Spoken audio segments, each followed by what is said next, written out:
ma'am siya, ayan, happy Friday. Ayan, 9 AM pa lang, meron na tayong client. Si client at wala pang tulog, dumiretso na po sa atin. Ayan, ang kanyang nails is 1 month and 1 week. Tignan nyo naman, palaban na palaban, o diba? At eto naman ang kanyang napiling design. Sobrang simple lang pero napakaganda sa kamay.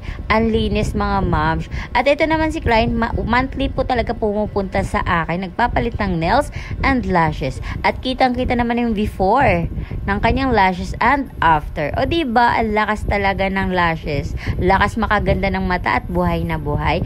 At may client naman natin, second client is 1 month na po ang kanyang lashes. Gusto nyo sana ng new set pero sabi ko, ayan, refill na lang tayo kasi sobrang kapal pa. O, di ba 1 month na kitang-kita? O, di ba ang ganda ng babaeng to? O, sino ka dyan? Di ba ang ganda niya mga kumare? At ito naman ang ating third client, nagpa-nails extension din lash, kaso wala siyang video ng lashes. Ayan ang kanyang nails. Thank you so much. See you next month.